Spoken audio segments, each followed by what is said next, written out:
今日要講嘅故事叫放屁嘅烏蠅。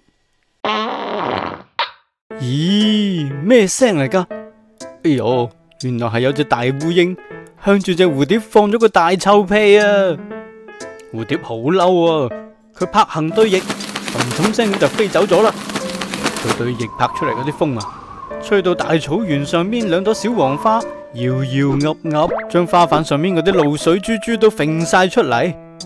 水珠啪一聲咁跌咗落旁邊嘅泥土上邊，誒，又咁啱得咁巧，將泥土裏面嘅一條黃圈嚇到捐咗出嚟噃。條黃圈直不甩咁，成個英文字母 I 咁啊！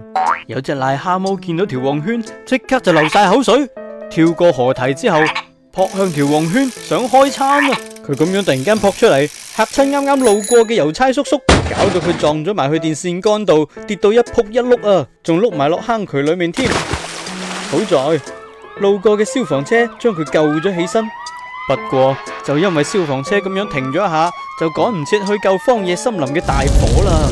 嗰場火越燒越旺，嗰啲濃煙飄下飄下咁，飄到山坡上邊。然之後啲風又將啲濃煙越吹越高，越吹越高，啲濃煙飄到上去個天度，遮住咗飛機嘅視線。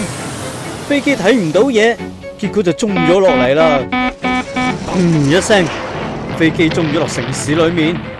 城市裏面的軍人以為遇到空襲啊，個個都攞起槍，亂咁開槍，敵我不分咁打咗起身。唔單止開槍啊，仲開埋坦克，開埋炮，搞到地球喺一陣槍林彈雨之下，徹底咁毀滅咗啦。到底點解會咁嘅呢？就係因為烏蠅放咗一個屁。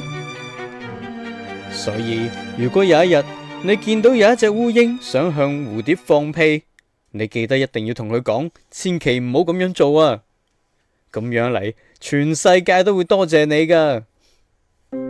呢一個古仔話俾我哋知，有一啲事雖然睇起身好細，但係佢可能引發好嚴重嘅後果。呢一樣就叫做蝴蝶效應啦。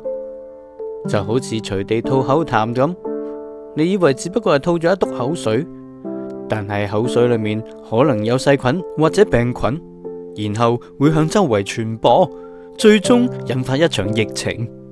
所以勿以惡小而為之，勿以善小而不為。意思即係話，千祈唔好覺得件壞事好細就做咗都冇所謂，覺得件好事好細就唔去做。